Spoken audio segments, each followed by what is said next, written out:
Apalagi? Ya, jadi perhatikan untuk menjahit lipit jarum seperti ini. Ada yang sudah punya komponen? Oke, ya sudah dijahit. Jadi membuat lipitnya ini tidak selalu tergantung di pola. Boleh dibuat jaraknya ini diatur sendiri, tidak masalah. Ya, yang penting namanya lipit jarum itu kan kecil-kecil. Kalau hanya dibuat satu itu kurang menarik, tidak kelihatan. Maka biasanya ini dibuat secara bergerombol, gitu ya. Ya, entah di sini ini ada 5, bisa juga 3. Mungkin kamu membuatnya sampai sini ya boleh. Ini diberi jarak, terus di sini ada 3, ini 3 gitu boleh. Ya, dimana ini sebagai hiasan. Ya, nah lipit jarum seperti lipit itu fungsinya apa toh Mbak? Kalau dikatakan lipit, pengertian atau konsep lipit itu apa? Lipit itu apa? Lipatan. Terus kalau fungsinya untuk apa? Kenapa kok baju itu dikasih lipit-lipit? Hiasan atau mengecilkan ukuran. Bisa sebagai hiasan sekaligus bisa memberi kelonggaran pada sebuah pakaian, ya. Lipit seperti ini tidak selalu bentuknya ini terus ada potongan, ya. Ada yang ini lain begitu, terus ini diberi lipit-lipit, bawahnya berarti lebih lebar. Bisa juga di lengan di sini. Pernah nggak melihat ini lengan dikasih lipit-lipit kecil terus ini lebar gitu ya? Nah, jadi tidak selalu letaknya persis seperti ini, banyak variasinya. Begitu ya. Bisa juga di saku. Ini sakunya kamu beri tek begitu. Bisa juga mansetnya Bu Emi seperti ini. Kalau polos, ini diberi lipit gitu kan bagus juga. Iya toh? Nah, jadi selain hiasan bisa juga memberi kelonggaran. Kalau di sini hanya hiasan, misalnya ada lipit kecil gitu bagus. Ya, nah di 3 diberi jarak 3, jarak kan bagus juga, gitu ya. Nah, kemudian kalau desain seperti ini betul tadi lipitnya ini dikerjakan dulu, ya. Nah, setelah lipit kita tata lipit yang searah ini, boleh arahnya itu dibuat ke samping kanan dan ke samping kiri, ya. Tapi kalau hanya satu arah tidak ke samping kanan kiri, misalnya seperti rok anak SD yang warnanya merah, itu arah lipitnya searah jarum jam. Jadi ke arah mana ini, ke sana? Nah, tek gini ya. Jadi lipitnya ke arah sini set gitu. Nah, lipitnya ke sana. Gitu ya. Ini boleh ke kanan, boleh ke kiri, pas di tengah. Gitu ya. Nah, setelah lipitnya ditata pas sampai batas kanan dan kiri, kamu sambung badan yang bagian bawah ini dengan ini dijepit, ya. Nah, membuat lipitnya ini dilipat saja supaya tidak perlu penyelesaian bagian bawah ini, gitu ya. Dilipat terus baru dilipit-lipit. Oke, jelas. Sambung ini dengan di sini diselesaikan dengan kampuh kostum. Jelas sampai di sini? Nah, lalu pasanglah saku dulu, ya, supaya mudah. Kan ini masih lembaran, jadi kamu memasang itu lebih mudah. Satu desain kenapa perlu dianalisis? Gunanya adalah menetapkan langkah kerja yang paling efisien dan efektif, ya. Jadi setiap desain itu tingkat kesulitan penyambungan, pemasangan itu berbeda-beda. Maka kita analisis, lalu kita tulis, kita tetapkan langkah mana yang harus kita lakukan terlebih dahulu, gitu ya. Nah, kemudian caranya bagaimana? Saudara kan sudah pernah memasang saku apa dulu? Saku kemeja atau saku tempel. Caranya bagaimana? Lapisan atas kita lipat ke bagian baik, ya kan? kemudian kita jahit sisinya sedikit, lalu dibalik. Nah, begitu ya. Terus kalau sudah disiapkan untuk saku tadi, saku tempelnya dengan cara yang seperti saku tempel kemeja, kamu mulai menata lipitnya ini sesuai dengan lingkar bagian elip ini di sini gitu ya. Nah, bagian atas ini coba caranya nanti gampang, Mbak. Misalnya begini. Ada kain seperti ini mau dipakai lipit ya. Ini kamu lipat begini ya, ujung ini dilipat dulu. Nah, tapi nggak usah dijahit.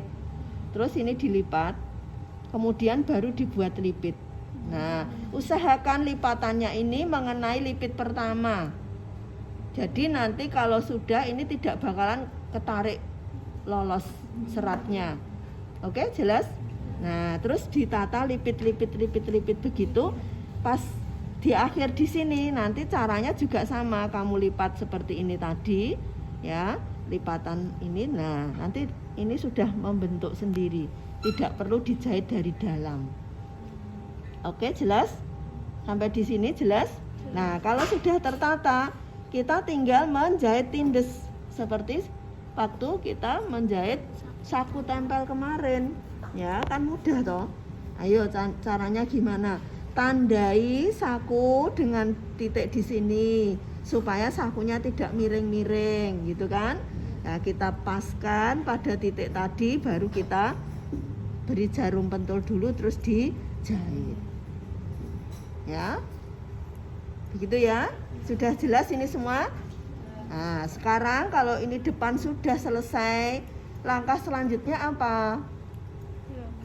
Belakang. Oke, betul ya. Belakang ini kita pasang dulu resleting ya, supaya mudah. Masih lembaran itu kan menjahitnya lebih mudah ya. Siapa yang sudah punya? Sudah dipasang bener orang. Nah, ini tidak bener. Ayo. Yang punya komponen silahkan. Nanti kamu lihat benernya bagaimana. Masa ngurung ana sing motong? Ayo. Pasti ada yang sudah motong toh. Aja didedeli dhisik. Ayo, siapa yang punya komponen, masa kamu belum motong? Ada. Sing biasa wae kaine sing ora. Nah, coba sini. Oke. Pak samari slitingnya ya. Wes kene. Nah. Hati-hati ya sing tiba. Nah, jadi pertama kita lihat ya seperti ini. Gitu ya. Terus ini nanti bakalan akan kita pasang resleting. Siapa yang punya resleting? Oke. Nah, pertama wes sing berwarna. Waduh, resletingmu kok dawa banget, kok panjang sekali. Ayo. Loh, kemarin Bu Emi bilangnya berapa? Tenane. Di jobsinya. Iya, di jobsinya. Aku katanya mau 15 ya. Waktu bukan di PDF-nya, maksudnya waktu diceritakan begitu. Ya wes ra apa-apa. Nanti dipotong. Nah, Ming, carane motong begini. Ya, jangan dipotong di bawah. Ini kamu ukur dulu panjangnya dari titik logam. Ya toh? 15 cm ditambah sepanjang ini berapa? 1,5 atau 2 cm ini loh. Yang habis logam ini loh. Gitu ya. Setelah kamu ukur ya, misalnya ini, terus ini kamu tusuk balut gitu, maksudnya tusuk balut itu tusuk keluar masuk begitu, sehingga ini kalau ditarik begini berhenti, stop, tidak lolos ke sana, paham? Nah, baru dipotong gitu. Jangan kamu gunting dulu, kamu gunting nanti lolos ini nggak bisa dikembalikan, susah. Oke, jelas? Nah, kalau sudah terlanjur belinya panjang, yo saiki caranya kamu perhatikan punyamu betul apa orang kok. Pertama, setelah kita tentukan misalnya panjang reednya sekian ya. Nah ini nanti nggak dapat tempat ini ya kalau terlalu panjang, 15 cm gitu ya. Pertama, reednya itu kita letakkan begini, sepanjang yang sudah ditetapkan tadi 15 cm ya. Nah, kemarin Bu Emi pernah menceritakan kalau masang reed itu logamnya harus terlihat di lubang belahan, ya toh? Iya. Nah, dari lubang ini kita tandai misalnya ini batas lubangnya sampai di sini, ya toh? Batas logam kok lubang. Kita turunkan 1/4 sampai setengah senti di bawah logam. Oke, jelas? Ya, misalnya di sini. Gitu ya. Nah, di sini nih sudah jelas ini bahwa tadi batas logam atas ini terus diberi tambahan ini apa namanya kelebihan ini untuk memasangkannya gitu ya. Jelas sampai di sini? Nah, setelah kita tetapkan, kita jahit. Ya, ini kita jahit tengah belakang ini kita jahit komplit dari atas sampai bawah. Ya. Berhentinya tadi 1/4 sampai setengah senti ini. Jelas sampai di sini? Nah, wes ya, ini terus sudah dijahit dikunci sampai di sini dikunci jahitannya. Oke. Kalau sudah kampuhnya ini kita buka. Ya, kita buka begini toh. Kemudian ini kita press ya. Ngepresnya tidak hanya pas batas ini saja, tapi kamu pressing sampai atas di sini. Nah, ke sana ini dapat apa tanda pressing begitu. Di sini juga. Gitu ya. Jelas? Setrika di press gitu. Kalau sudah baru ini kita balik begini. Nah, ini sudah habis di pressing rapih begitu. Sekarang masang reednya bagaimana caranya? Pertama, kita agak belokkan ke bagian sana di sini ya. Kemudian ini reed kita buka begini. Gigi reed ini, plastiknya ini itu pas pada bagian yang kamu press tadi, garis tengah belakang. Oke, jelas? Nah, di tengah belakang persis ini. Terus kamu pasti pada reed masing-masing itu akan terlihat ada serat yang berbeda dengan bagian lain ya. Nah, kayak ada setikan titik-titik ini loh. Ya. Jadi ini tadi pas pada tengah belakang begini giginya ya.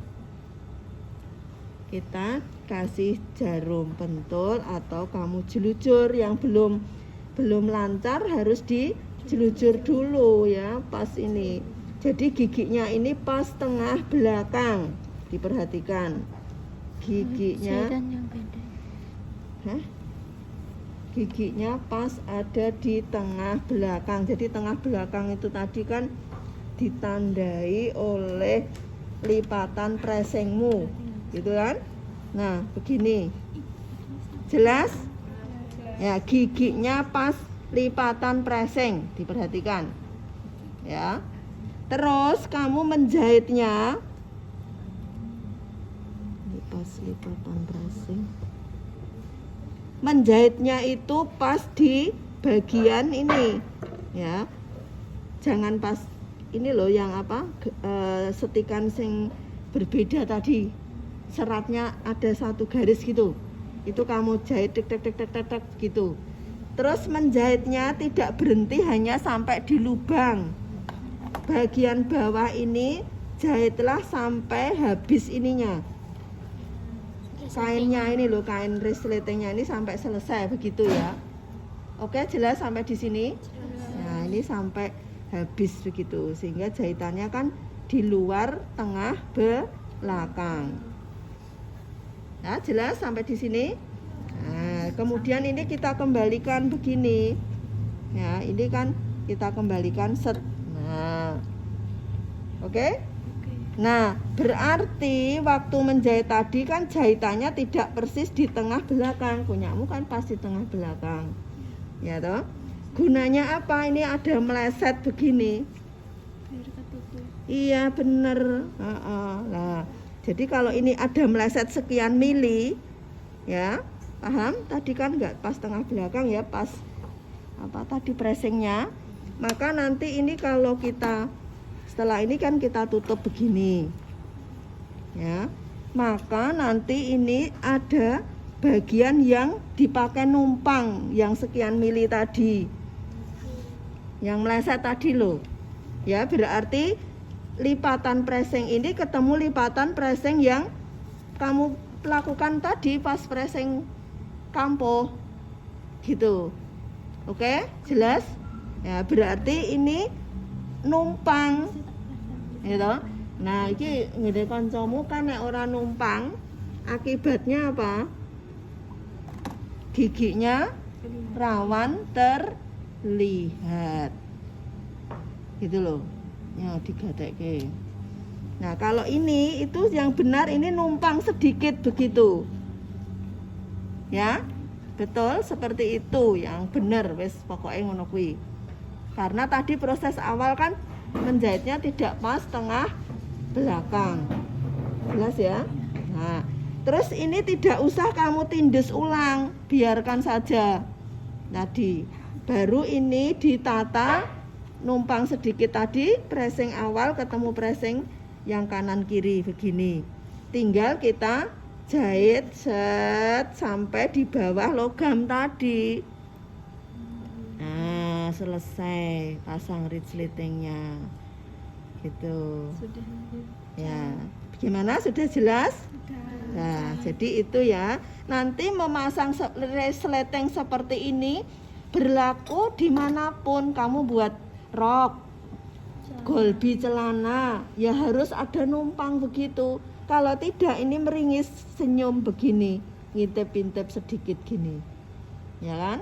Nah, jadi inilah tadi fungsinya diplesetkan itu biar ini benar-benar nutup begini. Oke? Nah, sekarang kualitas pemasangan resleting yang benar itu bagaimana? Ini tidak boleh lebih dari 1,5 cm tindesan awal, tindesan terakhir yang bentuknya L itu. Ini jangan terus lebar segini, tidak boleh. Maksimal dari lipatan ini 1,5 cm. Jadi kamu bisa menggunakan sepatu satu yang seperti kemarin waktu Bu Emi menerangkan masang resleting Jepang itu kan bisa menggunakan sepatu satu ya.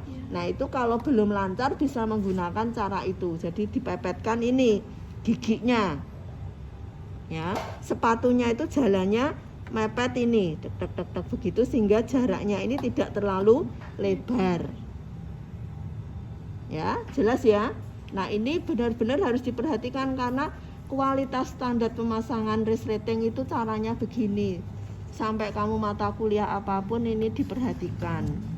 Ya, bagi yang sudah membuat tidak apa-apa, pengalaman. Oh, ternyata benar kalau ngintip-intip itu nanti kurang bagus. Apalagi resleting kalau dipasangkan di celana pesak itu kan menjadi poin terutama banget sebagai penanda kualitas. Ya, kalau celana itu kan rata-rata bajunya dimasukkan, terus kamu melihat itu kan pandangan matamu, wah celananya kok ketok rite kan begitu. Ya toh? Kalau di belakang juga begitu, pantatnya megal-megal, oh rite ketok. Nah, kan gitu ya. Jadi itu ya yang diperhatikan. Jelas ya sampai sekarang? Nah, sekarang setelah ini terpasang, langkah selanjutnya apa? Bahu dan sambung. Masang garis menyambung bahu depan dan belakang. Ya, rompok dulu ya supaya mudah. Ya, kemudian baru sisi dirompok lagi di kerungnya. Ya. Nah, itu yang mudah seperti itu. Kemudian baru lipitnya belakang itu kalau kamu membuatnya langsung panjang begitu, nanti dijahit satu saja di tengah belakang. Tapi kalau menjahitnya depan sendiri, belakang sendiri disambung dulu kanan dan kiri. Ya. Nah, coba pinjam polanya ini. Nah, kemarin ada yang bertanya, bagaimana Bu cara melipatnya? Ini yang apa ini, Mbak? Ini yang belakang apa depan?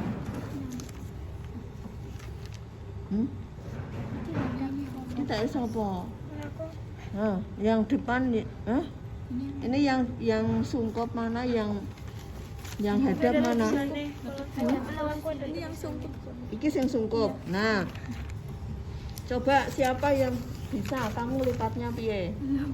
Ayo, siapa yang bisa ngelipatnya? Iki lho polane, coba. Gede-gede kabeh. Caranya ini kan sudah ada seperti titik-titik begini ya. Ya, ini kamu lipat begini nanti. Oke, dilipat ini, ketemu titik-titik ini, set. Nah, oke, jelas. Terus iki, ketemu titik-titik yang di sini. Nah, gitu loh. Ternyata begitu toh. Terus ini, ya, nanti ketemu titik-titik yang kecil ini. Set, ini, gitu. Nah, terus ini juga begitu. Ini ketemu titik-titik yang di sini. Nah, inilah yang dinamakan sungkup itu satu lipatannya saling berlawanan gitu ya. Nah, wes mudeng sekarang yang sungkup. Nah, ya toh ditata seperti ini baru dijelujur nanti, tapi ini sambung dulu dengan yang di bagian depan. Terus kalau yang lipit hadap ini bisa dengan cara kamu lipat pada tengah-tengah ini. Nah, ini kan ada titik-titik satu ya. Ini dilipat begini. Ya, dilipat. Terus kamu jahit. Menjahitnya pas ini. Ya, dijahit. Dijahit, perhatikan. Dijahit satu dari sini, seret, begitu. Ya toh? Udah ora? Cuma segitu doang. Dijahit tidak usah semua ya, mbok rapeti no mongko nek. Namanya lipit itu kelonggaran. Setelah dijahit begini, terus ini dibuka, dipres iki. Ya, setelah dijahit tadi ini dibuka tadi loh. Iya, disetrika. Ibaratnya kan ini tadi hasilnya, terus nek wis di anu kan ini ketemu di sini, ini ketemu di jejere kene iki. Belakangnya tadi dibuka ceritane ngono lho. Tadi Bu Emi memberi contoh ini dijahit set, terus dibuka begini, dipres. Ya terserah kowe, wis pokoknya jangan ini rapet semua, mau ini hanya berhenti 1 cm boleh. Begitu loh. Fungsinya apa? Memudahkan kamu pressing ini tadi, kalau sudah dijahit set kan tinggal set. Gitu toh? Nah, jelas ya, ini lipit hadap itu lipit yang satu dengan yang lain ini berhimpitan. Jelas? Nah, nanti yang di sini juga begitu caranya, seperti tadi dijahit seret gitu. Terus nanti kalau sudah dipres kan ini nanti berhadapan begini, ketemu di tengah sini kan. Nah, ini juga begitu. Nah, kan ketemu ini saling berhempatan ngene iki. Oke, jelas? Nah, baru dipasangkan di kelilingnya ini, dipaskan. Begitu, jelas? Nah, tinggal diselesaikan dengan kampuh kostum tadi. Ya. Wes, ngono kuwi. Jadi sebelum disambung di sini, sisinya tadi kampuhnya diselesaikan dulu, baru nyambung di bagian bawah. Sudah selesai, tinggal memasang kancing kait dan penyelesaian bagian kelip. Ya, punya gambaran? Ya, jadi itu langkah yang lebih efisien. Jadi apalagi framen kecil, kalau ini sudah disambung-sambung, kamu baru masang resleting susah. Jadi caranya harus dianalisis dulu. Ya, Kalau sudah, lakukan langkah yang paling memudahkan proses berikutnya. Begitu ya? Iya, Bu. Oke.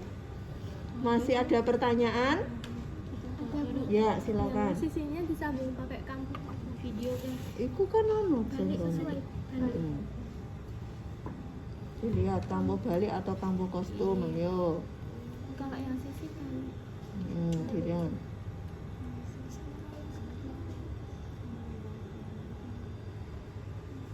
Gimana? Kambo apa Mbak? Ayo. balik. Nah, oke, begitu ya. Sudah ada lagi pertanyaan? Sudah? Tidak ada pertanyaan? Oke, kalau tidak ada pertanyaan, nanti segera dikerjakan karena dia